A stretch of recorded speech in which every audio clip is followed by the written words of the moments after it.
جو لوگ غریب کہلاتے ہیں نا وہ ذرا میری بات پہ زیادہ توجہ کریں. غریبوں کو سنانے لگا ہوں. غریب ذرا توجہ کریں. غسان کے بادشاہ نے اسلام قبول کر لیا اور اسلام قبول کرتے ہی وہ آئے حج کرنے. حج کے بعد فارغ ہوئے تو ایک نفلی طواف کر رہا تھا غسان کا بادشاہ شاہ غسان. آج تو خانہ کعبہ میں بھی وی آئی پی پروٹوکول ملتا ہے. آج تو مسجد نبی میں بھی وی آئی پی پروٹوکول ہوتا ہے. یہاں آ کے بھی یہاں بھی اور دیکھتے صحیح تو کھڑا کہاں ہے. طواف کعبہ ہو رہا ہے اور غسان کے بادشاہ نے جبہ پہنا ہوا ہے باریک اور لمبا. وہ طواف کعبہ کر رہا تھا تو ایک غریب آدمی کا پیر اس کے جبے پہ آ گیا. جب پیر آیا تو اس نے پلٹ کے غریب کے منہ پہ تھپڑ مارا. جب تھپڑ مارا تو اس غریب نے سیدنا فاروق اعظم کی عدالت میں مقدمہ کر دیا. کہا بادشاہ نے تھپڑ مارا ہے. حضرت عمر فاروق رضی اللہ تعالیٰ عنہ نے بادشاہ کو بلایا.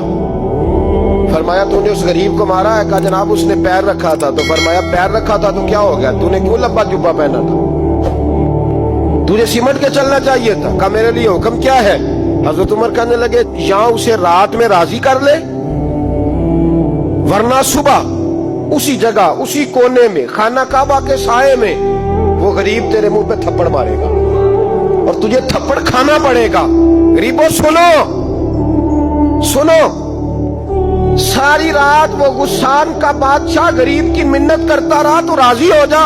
جتنے غریب تن ہیں لباسوں سے دور دور اتنی ہی چادریں میں مزاروں سے چھین لوں اور جتنے غریب گھر ہیں اجالوں سے دور دور اتنی ہی روشنی میں ستاروں سے چھین لوں.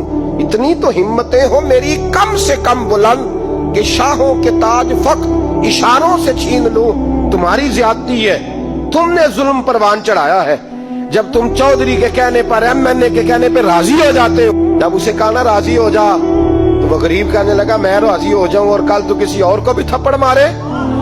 فرمایا جتنی تیرے پاس دولت ہے لا کے قدموں میں رکھ. ہم دولتوں کی پرواہ اس لیے نہیں کرتے کہ ہم نے محمد عربی کا چہرہ دیکھا ہوا ہے. اب میری نگاہوں میں جچتا نہیں کوئی اس لیے کہ جیسے میرے محبوب ہے ویسا نہیں. ساری رات مناتا رہا. حضرت عمر سے کہنے لگا وہ نہیں مانتا. تو جناب عمر کہنے لگا پھر تیاری کر لیں. ہم بادشاہ نہیں دیکھیں گے, دولت نہیں دیکھیں گے, ہم رسول اللہ کا دین دیکھیں گے, ہم نبی پاک کا نظام دیکھیں گے. وہ بادشاہ رات کو دوڑ گیا, بھاگ گیا, جا کے عیسائی ہو گیا. لوگوں نے کہا اتنا قیمتی آدمی عمر نے ضائع کر دیا. فرمایا چپ کرو, میں نے کوئی چیز ضائع نہیں کی, میں نے تو اپنے رسول کا دین بچا لیا ہے. کوئی شے ضائع نہیں ہو.